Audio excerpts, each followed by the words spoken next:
കാമുകന്റെ ക്രൂരത വെളിപ്പെടുത്തി നടി നീതി.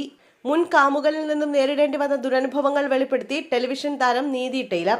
ആമസോൺ പ്രൈം വീഡിയോയുടെ അലയൻസ് റിയാലിറ്റി ഷോയിലൂടെയായിരുന്നു നീതിയുടെ വെളിപ്പെടുത്തൽ. മുൻ കാമുകൻ തന്റെ തുടയിൽ സിഗരറ്റ് കൊണ്ട് പൊള്ളിച്ചിട്ടുണ്ടെന്നാണ് നീതിയുടെ വെളിപ്പെടുത്തൽ. അതോടെ ആ ബന്ധം താൻ ഉപേക്ഷിച്ചെന്നും താരം പറയുന്നു.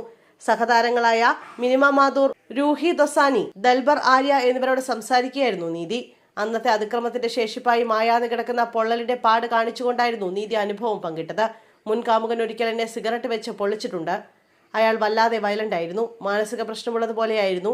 ഒരു രാത്രി അവന് ഭ്രാന്തായി. അതവന്റെ ജന്മദിനമായിരുന്നു. വളരെ മോശം അവസ്ഥയായി. അവൻ എന്റെ കരണ തടിച്ചു. ഞാൻ പോവുകയാണെന്ന് പറഞ്ഞു. അന്ന് പക്ഷേ കൊച്ചുകുട്ടിയാണ്. ആളുകളുടെ സ്വഭാവം മനസ്സിലാക്കാൻ പരാജയപ്പെടും. അവൻ മനോരോഗിയെപ്പോലെ ആയിരുന്നുവെന്നും നീതി പറഞ്ഞു. പിന്നീടാണ് നീതി പരീക്ഷിത് ബാവയെ പരിചയപ്പെടുന്നത്.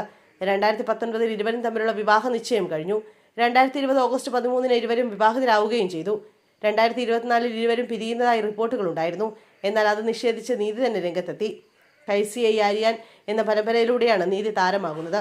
15-ാം വയസ്സിലാണ് നീതി അഭിനയം ആരംഭിക്കുന്നത്. ഇഷ്ക് ബാസ്, പാർക്ക ബന്ധൻ തുടങ്ങി പരമ്പരകൾ ചെയ്തു. നിരവധി റിയാലിറ്റി ഷോകളിലും പങ്കെടുത്തിട്ടുണ്ട്.